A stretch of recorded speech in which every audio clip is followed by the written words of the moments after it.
Salam SMK. Apa kabar semuanya? Tentu semua sehat dan tetap semangat.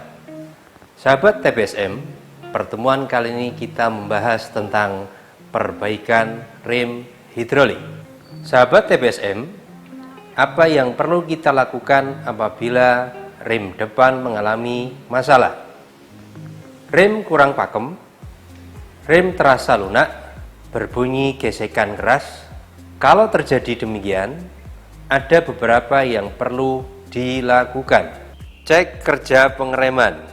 Apa terasa lunak? Apakah brake pad atau cakram rem terkontaminasi? Apakah brake pad atau cakram rem sudah aus? Apa berubah bentuk atau melengkung? Permukaan minyak rem rendah.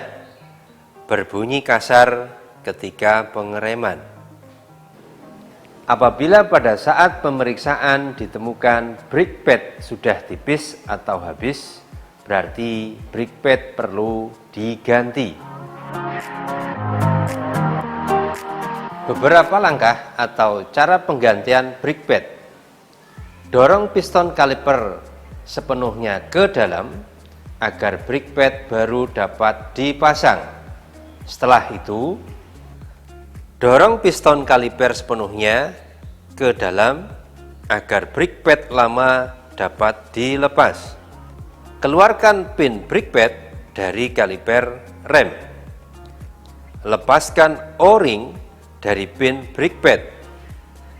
Keluarkan brake pad lama dari kaliper rem. Setelah brake pad lama terlepas, lakukan pemasangan brake pad baru. Pasang brake pad baru, letakkan pada dudukan kaliper rem dan pin dudukan. Oleskan grease silikon pada O-ring baru dan pasang pada pin brake pad. Pasang pin brake pad dengan mendorong brake pad terhadap pegas brake pad untuk menempatkan lubang-lubang pin brake pad pada kedua brake pad dan lubang kaliper.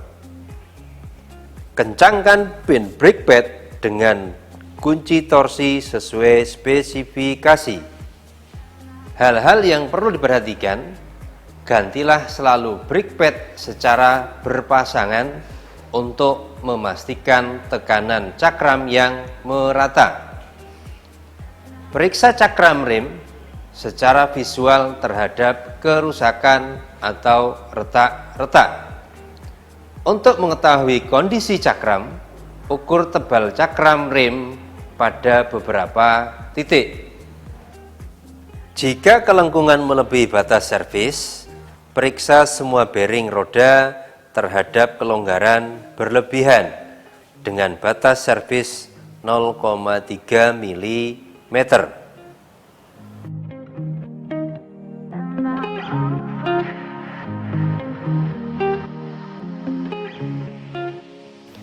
Setelah pad rem diganti, periksa kembali apakah pad rem dapat bekerja dengan baik. Apabila rem masih kurang pakem, perlu adanya pemeriksaan kembali. Harus dilakukan overhaul master cylinder rem jika ditemukan tinggi permukaan minyak rem rendah, adanya kebocoran di master rem, kap karet piston master silinder aus. Ada beberapa langkah yang perlu dilakukan dalam penggantian master piston. Di antaranya, keluarkan minyak rem dari sistem hidrolik saluran rem depan. Lepaskan baut oli selang rem, washer sealing, dan eyelet selang rem. Kemudian lepaskan baut-baut holder master silinder, holder, dan master silinder. Lalu lepas master silinder. Tahapan dalam membongkar master silinder: lepas handle rem, lepas karet pelindung, lepas snap ring, tarik washer dan piston master. Kemudian ambil pegas. Setelah master silinder terlepas, bersihkan master silinder. periksa kondisi master silinder dari kemungkinan aus atau berkarat. Master silinder kondisi rusak tidak bisa digunakan dan harus ganti. Jika kondisi masih bagus, bisa digunakan kembali. Periksa kondisi piston master. Apabila ada kerusakan, ganti piston master dan kap karetnya dengan yang baru. Tahapan berikutnya adalah pemasangan master silinder. Langkah pertama memasang pegas.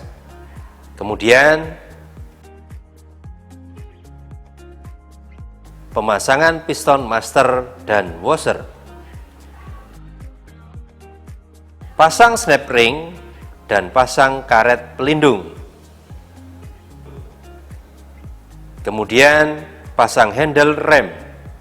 Lalu pemasangan master silinder dan penahan dengan tanda up menghadap ke atas. Tepatkan ujung master silinder dengan tanda titik pada stang kemudi dan kencangkan baut atas terlebih dahulu, kemudian kencangkan baut bawah.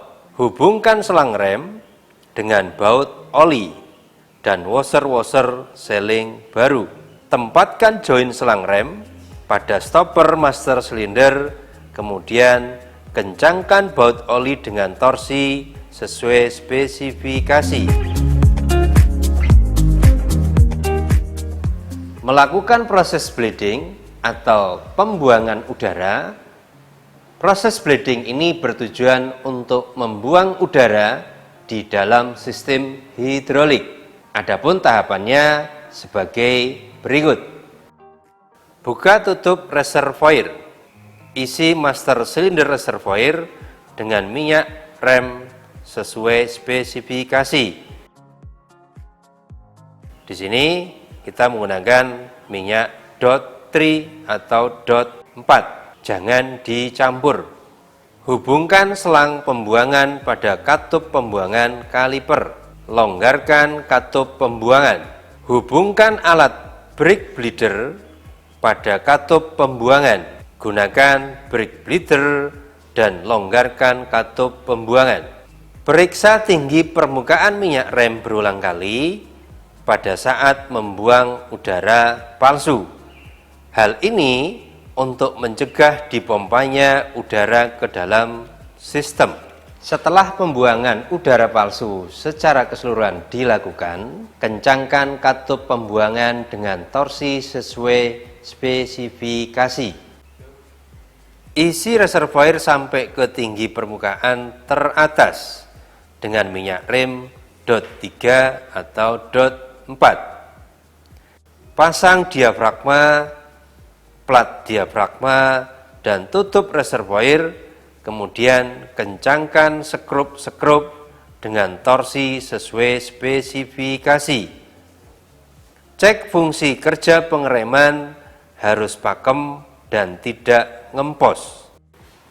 Sahabat TPSM, dari tayangan tadi, apa kalian bisa memahami? Coba kalian jelaskan apabila terjadi goresan berlebihan pada cakram rem, apakah penyebabnya? Dan apa yang harus kalian lakukan.